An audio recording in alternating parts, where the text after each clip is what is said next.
So today we are going to study about electricity, which is chapter 12 of NCERT class 10, right? So now beginning from the very basic, that types of charges, right? First of all, what is electricity? Electricity is one kind of phenomena which works on the charges.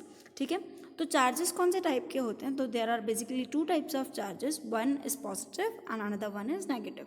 ठीक है, so positive is nothing but a part of a subatomic particle proton which you have already studied in your previous standards. And again, negative charges means these are made up of negative subatomic particle, which is electron, right? So there's an attraction between those two charges, and the movement and the flow of the negative charge is referred as the electric current, and the flow of the electric current referred as the phenomena of electricity. ठीक है, सो सबसे पहले charge के बारे में जैसे हमने पढ़ा, सो उसका एसआई यूनिट क्या होगा? So SI unit of charge is referred as coulomb. And if I talk about the electron, तो electron positive negative charges which is the value of 1.5 into 10⁻⁹, right? And if I talk about 1 coulomb, so 1 coulomb is having the equivalent charge of containing 6.25 into 10⁻18 units, right? Moving further towards the conductors and the insulators. So you might have studied about the conductors in your previous standards. So conductors are nothing but the substances which is having the probability or having the property of conducting electricity. ठीक है, कोई भी ऐसा substance जो अपने में से electricity को पास कर सके उसको हम लोग बोलेंगे कंडक्टर्स, और जो इलेक्ट्रिसिटी को पास नहीं कर सकता है उसको हम लोग बोलेंगे इंसुलेटर्स. ठीक है, तो कंडक्टर्स जो हैं, कंडक्टर्स ऐसे सब्सटेंसेस होते हैं जिनमें फ्री इलेक्ट्रॉन्स मिलते हैं, राइट? वी ऑल नो कि जितने भी मैटर्स हैं वो सारे matters either they are made up of element और कंपाउंड. ठीक है, तो ऐसे एलिमेंट्स जिनमें फ्री इलेक्ट्रॉन्स होते हैं जो अपना ऑक्टेट कंप्लीट नहीं कर सकते हैं उनको बोलेंगे हम लोग कंडक्टर्स, और जिनमें फ्री इलेक्ट्रॉन्स नहीं होते हैं उनको हम लोग बोलते हैं इंसुलेटर्स.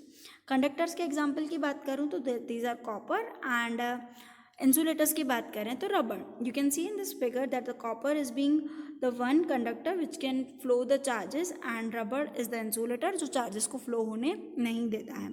ठीक है, इसी के ऊपर एक टॉपिक आता है which is electric potential. Electric potential का मतलब क्या होता है? सबसे पहले, आज we all know that potential means having the capacity into it, right? तो कभी भी जब हम लोग एक छोटे से इलेक्ट्रिक चार्ज को इलेक्ट्रिक फील्ड में लाने की कोशिश करते हैं, ठीक है, जब भी कोई एक चार्ज इलेक्ट्रिक फील्ड में लाते हैं, जब भी हम लोग किसी चार्ज को इलेक्ट्रिक फील्ड में लेकर आते हैं, तो वो दूसरे चार्ज की तरफ जो ऑलरेडी इलेक्ट्रिक फील्ड में प्रेजेंट है उससे एक फोर्स एक्सपीरियंस करता है. ठीक है, अब जब फोर्स होगा तो वर्क भी होगा. तो जो वर्क रिक्वायर्ड होता है किसी भी पॉजिटिव चार्ज को इलेक्ट्रिक फील्ड में लेके आने के लिए, जो वर्क रिक्वायर्ड होता है उसको हम लोग क्या बोलते हैं? पोटेंशियल बोलते हैं. कौन सा पोटेंशियल होगा? इलेक्ट्रिक पोटेंशियल होगा, राइट? तो इलेक्ट्रिक पोटेंशियल की क्या डेफिनेशन हो जाएगी कि कोई भी यूनिट पॉजिटिव चार्ज को इन्फिनिटी से पर्टिकुलर पॉइंट में लेके आने के लिए जो वर्क डन रिक्वायर्ड होता है उसको हम लोग बोलते हैं इलेक्ट्रिक पोटेंशियल, राइट? अब इलेक्ट्रिक पोटेंशियल क्या हो गया? एक फिजिक्स की प्रॉपर्टी हो गई, एक फिजिक्स का फिनोमेना हो गया, राइट? अब जितने भी फिजिक्स के फिनोमेना हम लोग पढ़ेंगे तो we need to study about their units as well, we need to study about their values as well. ठीक है, सो आगे बढ़ते हैं. उसके यूनिट पढ़ने से पहले आते हैं पोटेंशियल डिफरेंस में. ठीक है, जब हमने इलेक्ट्रिक पोटेंशियल की बात की तो इलेक्ट्रिक पोटेंशियल क्या था कि इन्फिनिटी से इलेक्ट्रिक फील्ड में कोई पॉइंट पे हमें एक चार्ज को लेके आना था. बट अगर इन्फिनिटी से नहीं लाना हो, जबकि हमें क्या करना हो, एक पॉइंट से लेकर दूसरे पॉइंट तक लेके जाना हो, तो that is referred as the potential difference. ठीक है, मीन्स एक किसी भी चार्ज को एक पॉइंट से लेकर दूसरे पॉइंट में लेके जाने में जो वर्क डन रिक्वायर्ड होता है वो वर्क डन को हम लोग बोलेंगे potential difference between the two points. ठीक है, अब वो जो है वो जनरली वोल्ट्स में मेजर होते हैं, because obviously it was discovered by one of the great scientist that is Alexander Volta. ठीक है, एंड 1 वोल्ट पोटेंशियल का मतलब क्या होता है? That means 1 joule of work जो होगा वो रिक्वायर्ड होगा किसी भी चार्ज को इन्फिनिटी से एक पर्टिकुलर पॉइंट में लेके आने के लिए, राइट? सो पोटेंशियल डिफरेंस हमारा क्या हो गया? वर्क डन अपॉन उस चार्ज की कितनी क्वांटिटी होगी. ठीक है, तो V इज इक्वल टू क्या हो जाता है? W अपॉन Q, जबकि W होगा वर्क डन एंड Q हो गया हमारा क्वांटिटी ऑफ चार्ज मूव्ड. ठीक है, तो पोटेंशियल डिफरेंस का SI यूनिट क्या हो जाएगा? 1 volt, and again work done का होता है 1 जूल एंड Q का होता है 1 कूलम. तो 1 joule is also referred as 1 joule per 1 coulomb. ठीक है, सबसे पहले वोल्ट मीटर होता क्या है? तो जैसे हमने फिजिकल क्वांटिटी की बात की, इलेक्ट्रिक पोटेंशियल डिफरेंस। तो इलेक्ट्रिक पोटेंशियल डिफरेंस को मेजर करने के लिए we are having one instrument, और वो इंस्ट्रूमेंट को हम लोग क्या बोलते हैं, वोल्ट मीटर बोलते हैं, राइट। अब वोल्ट मीटर जब हम लोग सर्किट में कनेक्ट करेंगे तो हमारी जो एक्चुअल सर्किट है वो सर्किट में कितना वोल्टेज फ्लो हो रहा है वो वोल्टेज हमें कौन बताएगा, this volt meter will tell us by the readings given over here, ठीक है। ये एनालॉग मीटर है and this one is digital meter, you can see over here. And जब हम लोग कनेक्ट करते हैं तो काफ़ी बार क्वेश्चन ये अराइज होता है कि क्या इसका भी तो करंट होगा फ्लो होता हुआ, राइट, क्या इसका भी तो रेजिस्टेंस आएगा, राइट। बट वोल्ट मीटर इस तरीके से डिज़ाइन किया हुआ है कि इसका रेजिस्टेंस बहुत मैक्सिमम होता है, एंड सो दैट जब हम लोग वोल्ट मीटर कनेक्ट करते हैं तो जब हम इसका सर्किट चेक करेंगे तो इसका जो करंट होगा ओरिजिनल इंस्ट्रूमेंट का, that would be negligible as compare to the whole circuit current, ठीक है। उसके बाद आता है इलेक्ट्रिक करंट। तो जैसे मैंने बताया था कि जो इलेक्ट्रिक चार्ज का मूवमेंट होता है, राइट, जैसे हम लोगों ने बोला कि electric current is nothing but a flow of electrons, ठीक है। तो इलेक्ट्रिक चार्ज का जो मूवमेंट होता है उसको हम लोग बोलते हैं electric current. First of all electric current is not a quantity जो आपको दिखेगा, इट्स अ फिनोमेना, ठीक है। फिनोमेना का मतलब वो आपको फिजिकली नहीं दिखेगा, it is kind of a movement of a charge, ठीक है। अब जो इंटेंसिटी होती है कोई भी इलेक्ट्रिक करंट की, it is generally measured in amperes, ठीक है। अब करंट जो है, current is may be consisting of many charged particles, generally electrons होते हैं, बट कोई भी मोशन, कोई भी चार्ज का मोशन जो होता है उसको हम लोग क्या बोलते हैं, करंट बोलते हैं, ठीक है। यहाँ हम लोग इलेक्ट्रिक करंट की बात कर रहे हैं तो there would be the movement of electrons, but आप लोग अगर आगे के स्टैंडर्ड्स में जाओगे तो you might feel the wind current, ठीक है। वाटर करंट के बारे में आपने सुना होगा, तो वाटर करंट का मतलब means the flow of water molecules, ठीक है। विंड करंट है तो flow of wind, right. So current is nothing but a movement of any charge. So it was measured in amperes and 1 ampere is referred as 1 coulomb per second. मतलब per second के अंदर अगर 1 coulomb charge जा रहा है तो that is referred as 1 ampere. So again electric current is one kind of physical quantity, and physical quantity को measure करने के लिए we are having one instrument जिसको हम लोग क्या बोलते हैं, electric current बोलते हैं, ठीक है, ठीक है।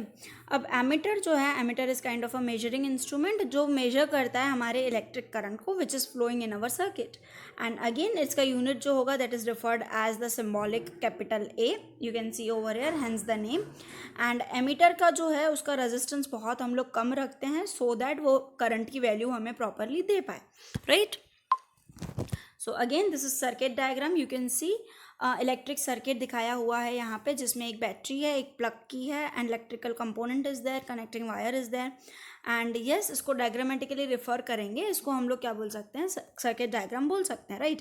And the symbols are being using, उसको हम लोग कन्वेंशनल सिम्बॉल्स बोलते हैं, which you have I think already studied in your 8th standard. And जो भी कंपोनेंट्स हम यूज़ करेंगे that is referred as the electrical components. Moving further जो हम लोगों ने सिंबल यूज़ किए हैं, फॉर एग्जांपल जैसे कोई भी सर्किट है तो हर बार मैं सर्किट का डायग्रामेटिकली रिप्रेजेंट नहीं कर सकती हूँ, सो हम लोग एक छोटा सा डायग्राम बनाते हैं which is referred as circuit diagram.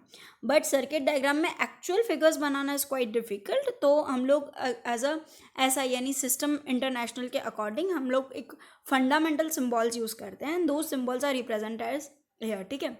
You can see electric cell की इस तरीके की सिम्बॉल है, there are 2 terminals, 2 vertical lines, एक जो बड़ी है वो पॉजिटिव होगी एंड जो छोटी है that one would be negative, ठीक है।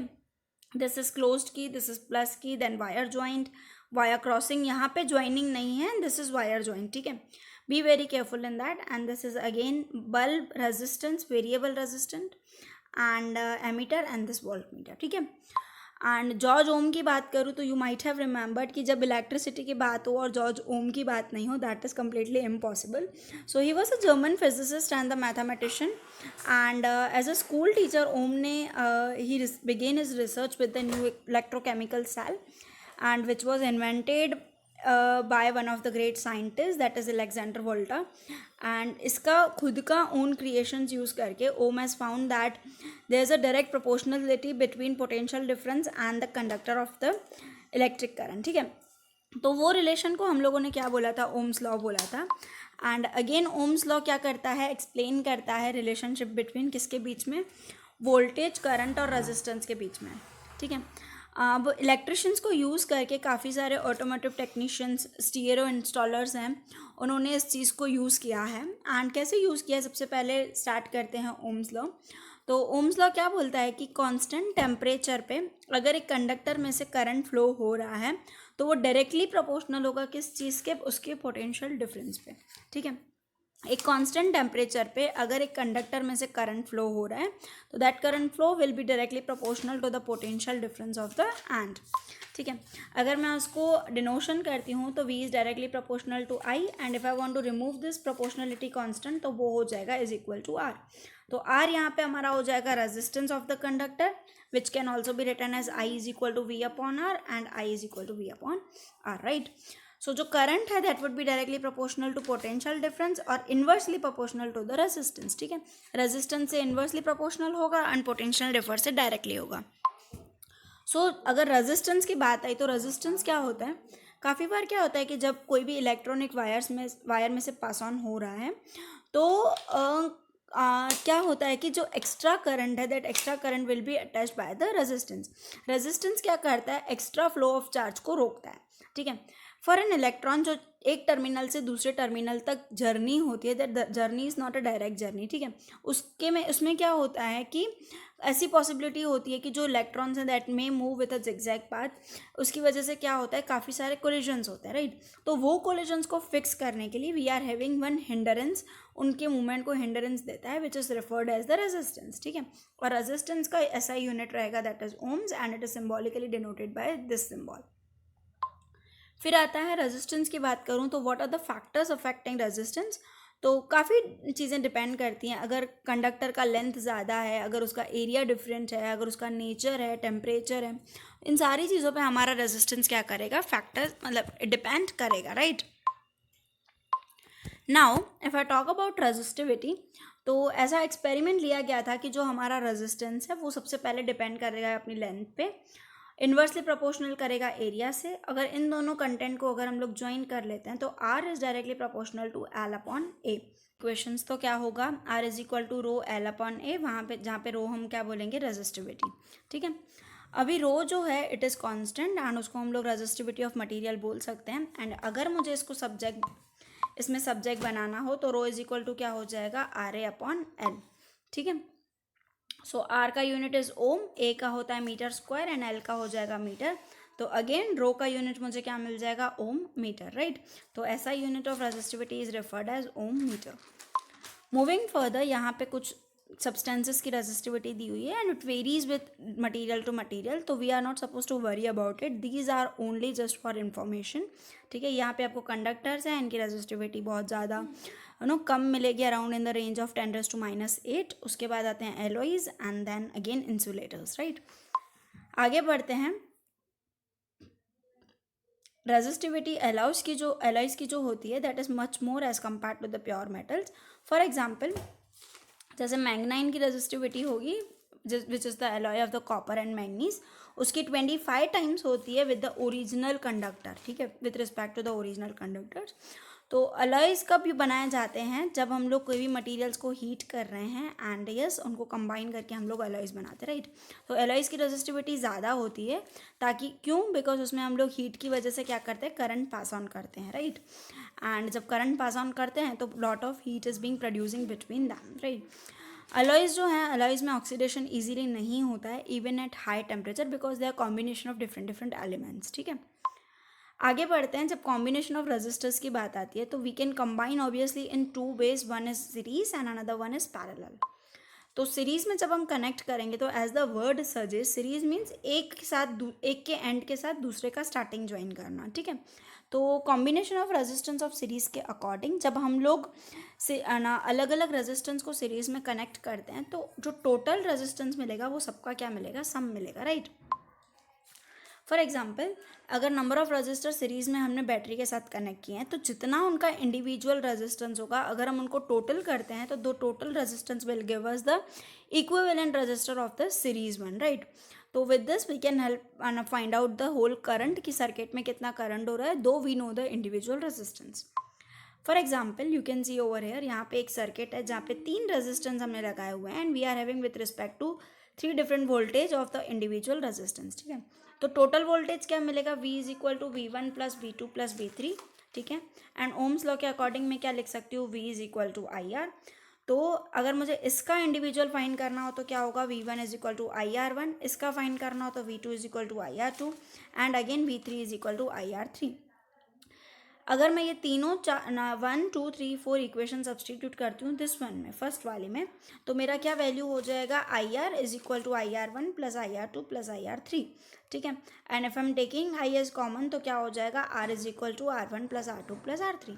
तो इससे मुझे क्या पता चलता है कि जो total resistance in the series होगा that would be equal to the sum of all resistance, ठीक है। Similarly when we are connecting into the parallel, तो हमारा जो टोटल बनेगा इक्विवेलेंट क्या बनेगा, the reciprocal of the equivalent will give you the 1/R1 1/R2 and 1/R3। अब वो कैसे देता है, let us see in the further slide.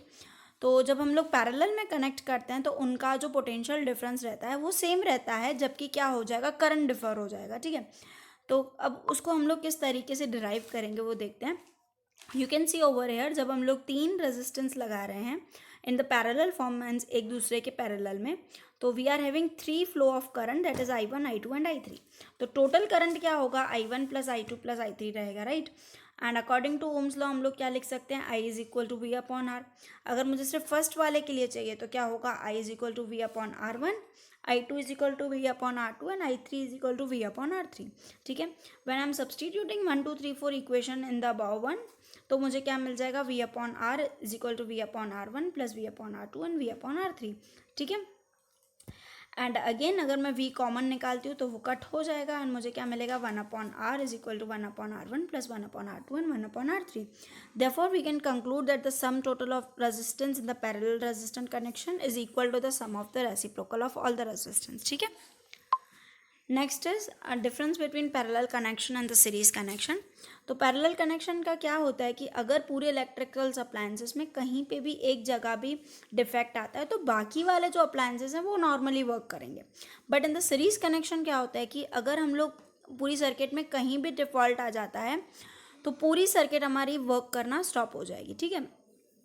Parallel circuit में क्या होगा, हर एक इलेक्ट्रिक अप्लायंस का खुद का एक स्विच होगा एंड उसको हम लोग इंडिविजुअली इंडिपेंडेंटली स्विच ऑफ कर सकते हैं। But in series connection it will be connected with the only one switch, right. हर एक सप्लाई को अप्लायंसेस को सेम वोल्टेज मिलेगा बिकॉज एक ही पावर सोर्स है। सीरीज में ऐसा नहीं होता है बिकॉज उनको सेम वोल्टेज नहीं मिलता है। अगेन जो ओवरऑल रेजिस्टेंस होगा दैट ओवरऑल रेजिस्टेंस जो है वो रिड्यूस हो जाएगा बिकॉज पावर सप्लाई हाई है। अगेन सीरीज सर्किट में क्या होगा, जो ओवरऑल रेजिस्टेंस होगा that will increase because current जो मिल रहा है that is low from the power supply, right. उसके बाद आते हैं heating effect of electric current में। तो जब इलेक्ट्रिसिटी पास होती है कोई भी हाई रेजिस्टेंस वायर से, फॉर एग्जांपल निक्रोम वायर की अगर हम बात करते हैं, तो you might have also observe this experiment in your daily life as well, कि जब आप लोग कोई भी सब्सटेंस को कंटिन्यूस अमाउंट तक चालू रखते हो, जैसे ट्यूबलाइट है तो ट्यूबलाइट को चालू रखते हो तो क्या हो जाता है कि काफ़ी देर के बाद वो थोड़ा सा गर्म हो जाता है, ठीक है, हीटअप हो जाता है। तो हीटअप हो जाने का अगर कंटिन्यूस अमाउंट तक अगर हम लोग कोई भी ट्यूबलाइट या इलेक्ट्रिक करंट ऑफ फ्लो चालू रखते हैं तो वो हीटअप हो जाता है, right. So that is referred as the heating, that is probably referred as the heating effect of the electric current, ठीक है।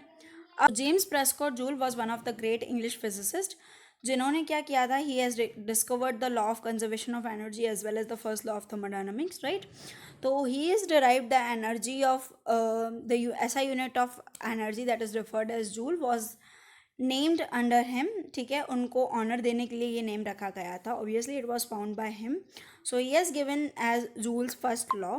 तो what was the Joule's law of heating, कि अगर हम लोग कोई भी रजिस्टर में through a resistor if we are sharing one electric current I which is flowing through and the potential difference is V, तो उसमें जो चार्ज प्रोड्यूस होगा that is Q and if the time period is T, तो Joule's law हम लोग कैसे derive कर सकते हैं, you can see over here that P is equal to V into Q upon T रहेगा, राइट।